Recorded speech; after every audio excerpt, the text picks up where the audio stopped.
Hi, namaste everyone. This is Rebecca Cummings with Rebecca Cummings Yoga and Coaching. Thank you for being with me today and watching this video. I'm hoping you're finding these videos helpful. I've been hearing from many people that you are. And really, my intention with these videos is to just provide free information because I like spreading helpful information when I have digested it myself, and really around tools for embodied self-care. So that's been the primary focus of my coaching for the last few years now. And the topic that I decided to share on today that's really alive in my heart and mind today is about relationships. And I think this is often an essential part of health that often goes unrecognized when we're talking about things like wellness and health and the top 10 things you can do to boost your immune system, and here are the 5 greatest essential fatty acids that you're gonna need. Oh, I just noticed you might be seeing this little wire hanging out of the wall. Yeah, please just don't pay attention to that. So I should probably just do this whole video with my hand like this.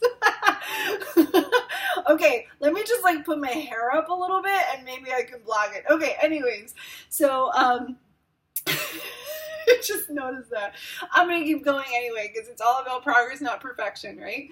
So when I went to the Institute of Integrative Nutrition, when I graduated from that program in 2007, which is crazy because I can't believe it's been over 10 years since it's been 10 years since I graduated from that program. We learned about this concept of primary food and secondary food. So primary food are things like spirituality, drinking enough water, work you enjoy, career path you enjoy, your relationships, exercise. And then food was actually secondary to that. So I'm stumbling now. Here we go, because this topic is so rich, and I can literally probably teach 900 hours on this because it's so rich. And there are so much studies now around why relationships, interpersonal relationships, are pivotal for our well-being and our health and our immune systems. There is an incredible study that's becoming more and more well-known and respected, called the ACE studies, the Adverse Childhood Experiences studies. And what these studies have shown is that early developmental traumas, so this can be anything from living through certain natural disasters, or developmental trauma of growing up in alcoholism, or growing up with abuse and certain forms of trauma.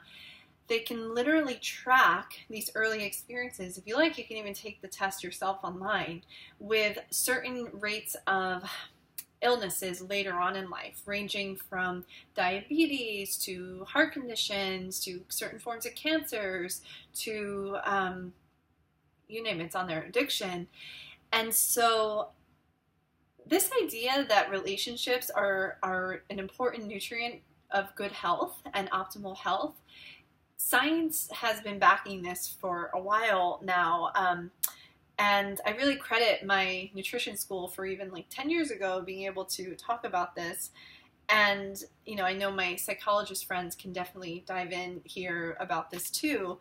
And all I want to really share on this video today were just some basic tools to consider towards optimizing this essential vitamin in your life. And one of the first ways to start to do that is to simply pay attention to how you feel when you're hanging out with certain people. And this can be, in and of itself, a very radical act for someone who's whose tendency is to get very lost in somebody else, and to start to be able to notice and even track how you're feeling in your body when you're with someone. Do I feel heavy? Do I feel light? Do I feel inspired? Do I feel like I can be myself? One of my greatest markers of how I know when I feel safe with someone is when I don't censor myself. When I feel like I have to censor myself is when I know that I have to, or feel the need, which as I'm getting healthier becomes less and less of a need. I feel a need to hide certain parts of myself or be inauthentic to how I'm really thinking or feeling because I don't feel safe with this person. And so, and that's not to say that, well, I don't want to digress too much, but start to pay attention to how you feel when you're with certain people. And then start to, when you can get in touch with that initial, that feeling you have when you're with that person, see if you can pay attention or just contemplate, when was the first time I remember feeling this dynamic with someone? And just try it as a practice. When do I remember the first time? Was it with a parent or a caregiver when I was a small child? Was it with a sibling? Was it, I remember feeling this way when, I don't know, like one of my bullies in childhood. I have heard that before.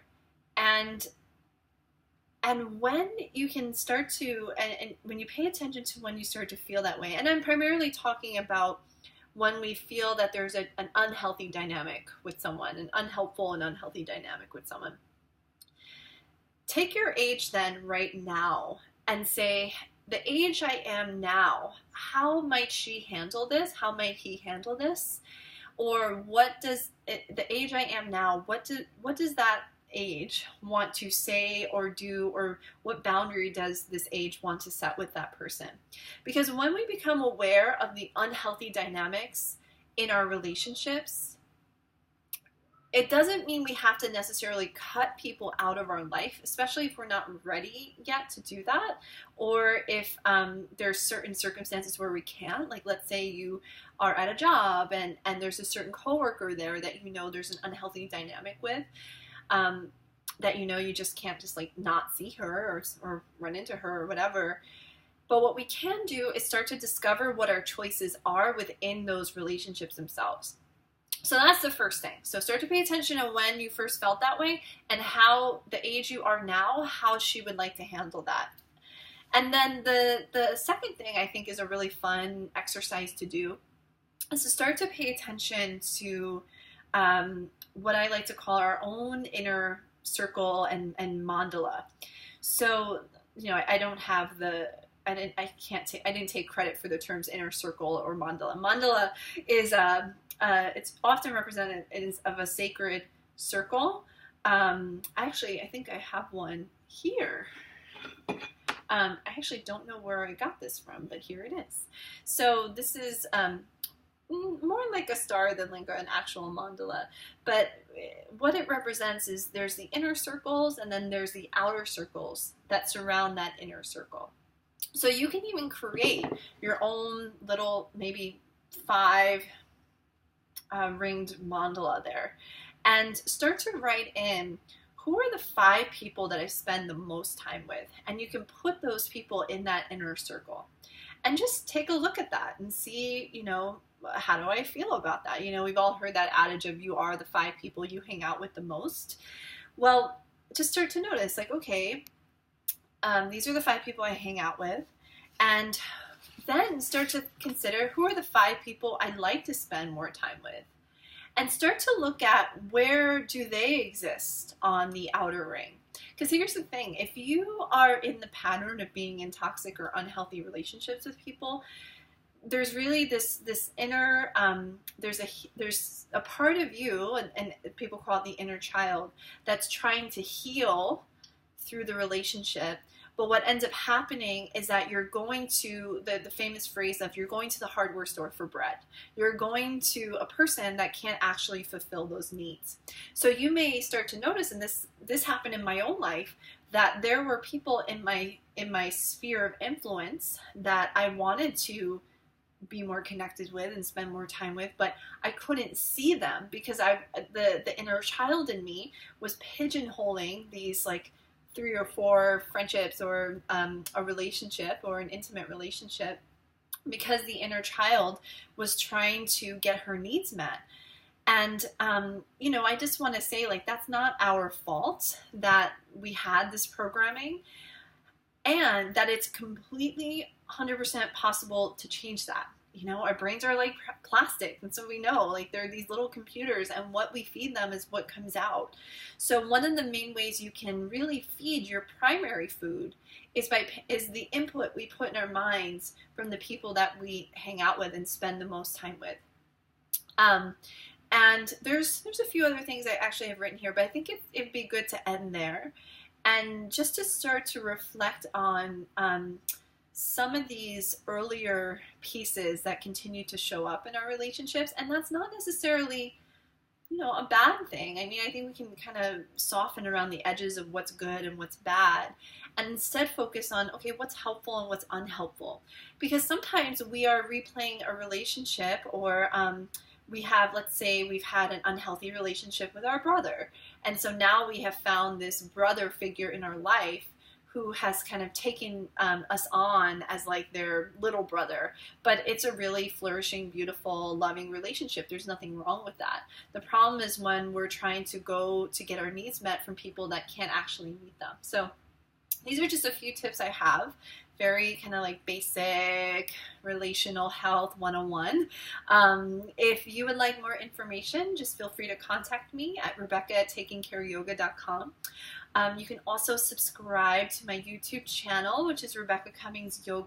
Rebecca Cummings Yoga and Transformational Coaching, or follow me on Facebook. And until next time, I will see you all soon. Namaste.